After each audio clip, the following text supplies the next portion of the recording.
Welcome to Just Relationships, the show that offers you concrete ways to make your relationships better.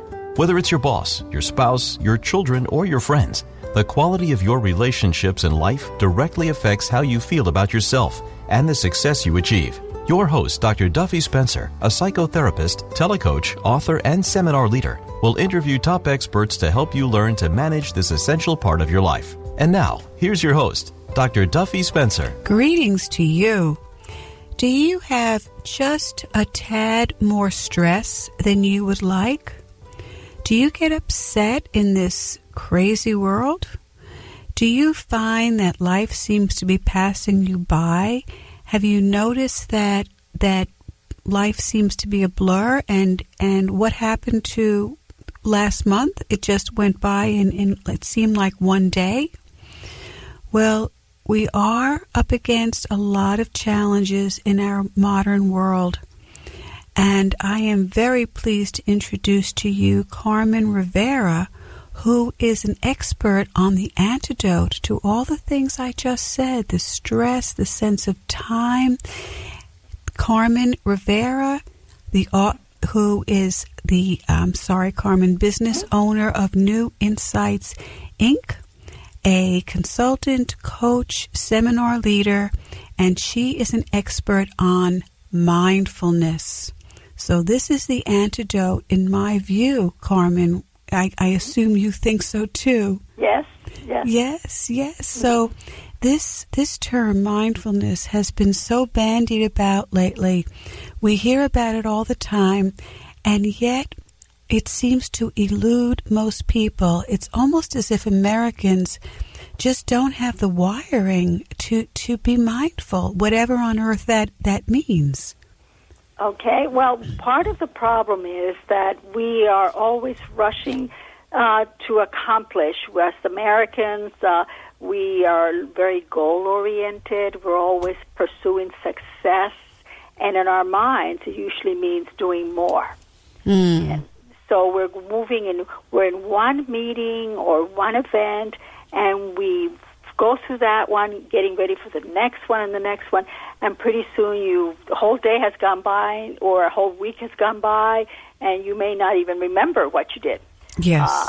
So what we're looking at now is being present in the moment. So mindfulness is just becoming aware of your feelings, your thoughts, your environment right this very minute. So being in the moment instead of trying to rush to the next event. Right. So if you're in a meeting, you're there wholly, completely listening, interacting, being engaged, as opposed to thinking, I need to get out of here so I can go do this or do that. So mindfulness is just being present in the moment totally. Yes. Thank you for explaining it so well and so easily. And I do think that middle-class Americans especially are literally taught to be more future-oriented. You know, as you say, it's next. What's the next thing I have to achieve? Oh, okay, I achieved that. Well, you know that expression, you're only as good as your last performance? Yes. And it's crazy. And part of it is not only the culture of the U.S. to be successful, to be prominent, to move forward, but then now we have the technology that makes that even more of a problem, because we have what I call the electrical umbilical cord, the cell phone. You don't find. I've asked in all of the classes that I teach, how many of you do have a cell phone? And all hands go up. People have cell phones, and they're expected. They take them with them. If they leave them behind, they go, "Oh my goodness, I've left the cell phone behind." I don't know. So grocery stores, everywhere, people feel naked without the phone. And so between the phone calls, voicemail, email, people are expected to respond within a short period of time, and that creates that urgency. Right, a truly digital culture. Yes, so we get more and more urgent. Yes. And we get less in the moment. Right. And so I actually just wrote an article that's up in my website about mindfulness, and it's called Taming the Monkey Chatter in Your Head. Oh, good. And that's in my website is www.newinsightsinc.biz. That's B-I-Z. And what I talk about there is how we have all of this chatter in our head, and the Buddhists call that the monkey mind, because this one, like a monkey swinging from branch to branch, that's our thoughts come and go, and we get all tied up with our thoughts, and because they are there constantly, and we sometimes even say the same thoughts over and over again, after a while we think that our thoughts are facts. Right. We hear our head, the chatter in our head, and so whatever we come up with, we think that's a fact. And most of the time it isn't. And it's I just love something that. we make up. So mindfulness allows us to look at our thoughts and then decide, is this a thought that's useful for me? Is this a thought that will help me be a better person in this moment?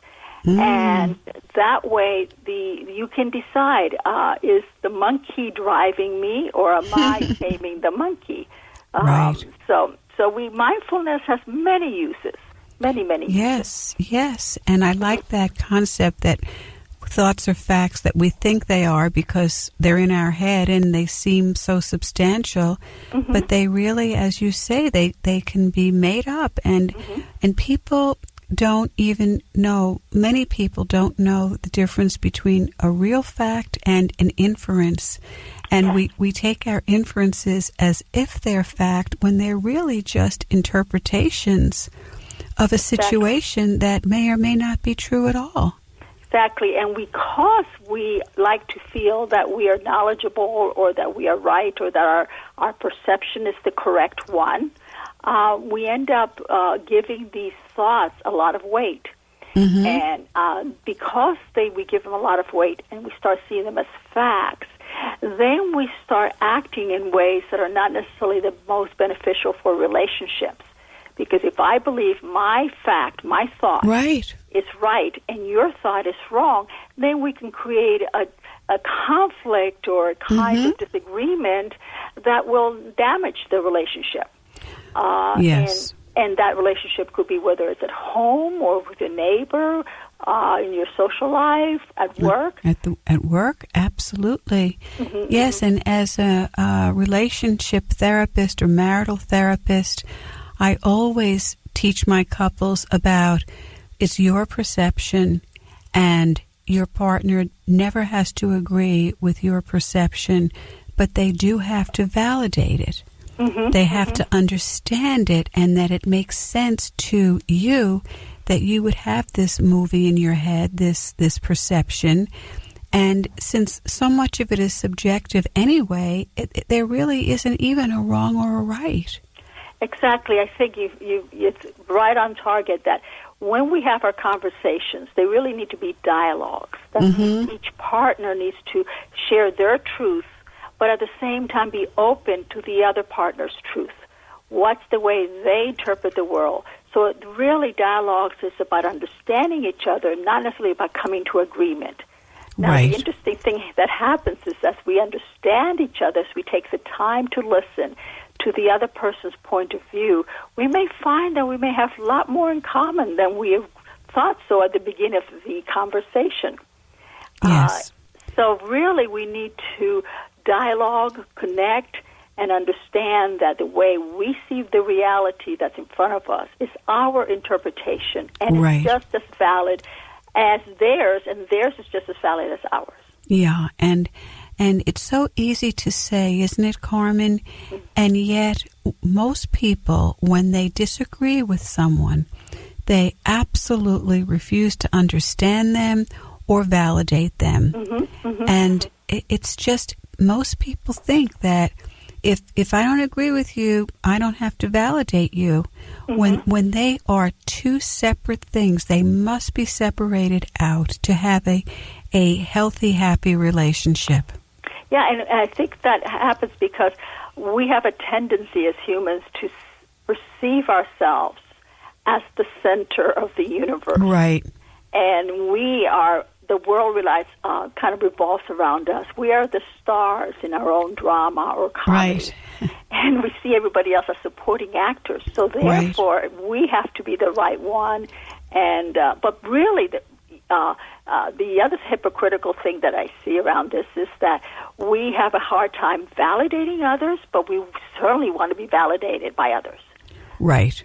Absolutely. So, we want to be validated. We want to be acknowledged. We want to be affirmed. We want to be listened to.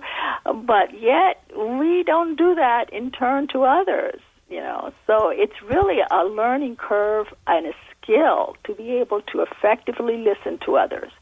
And I think mindfulness comes into play. Now, I do a lot of workshops. Well, I've been doing workshops for like 48 years throughout the country and around in other parts of the world as well. And all of my workshops are on interpersonal skills, human relations, like leadership or management or conflict resolution.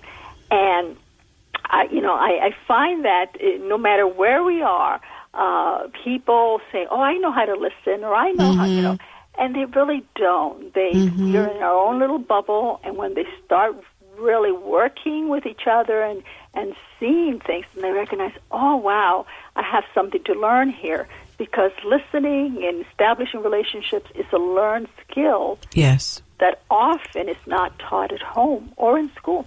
And it's, as you said, it's a learned skill, and it is not necessarily natural to people. It can feel counterintuitive, especially when the other person is saying something you disagree with.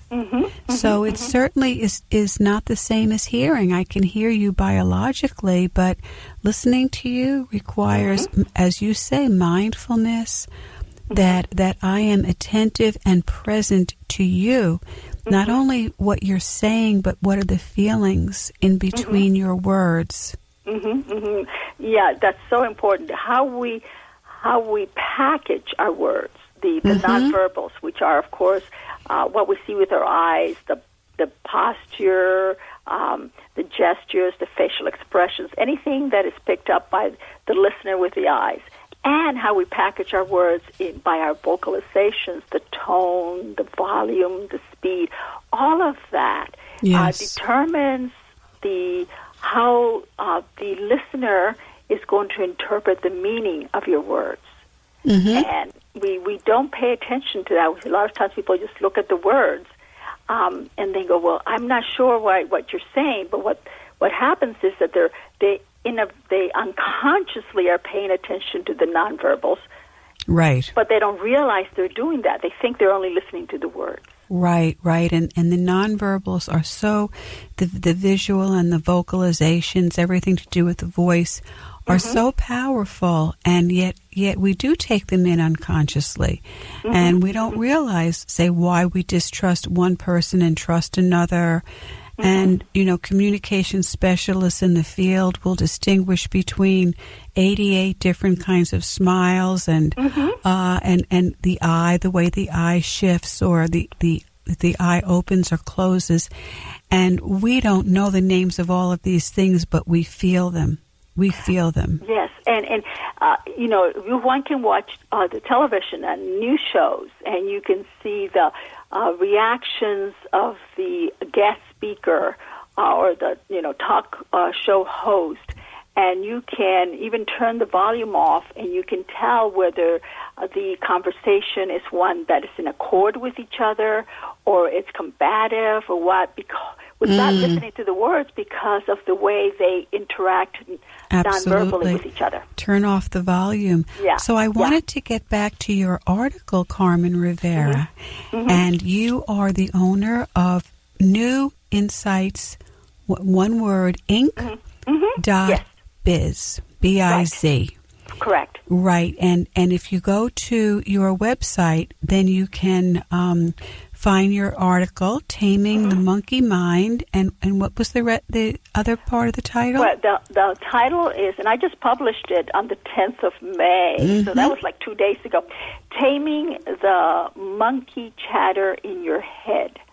Taming the Monkey Chatter in Your Head. And that's one of, I've done periodically different articles if you go to my website, that's the latest one.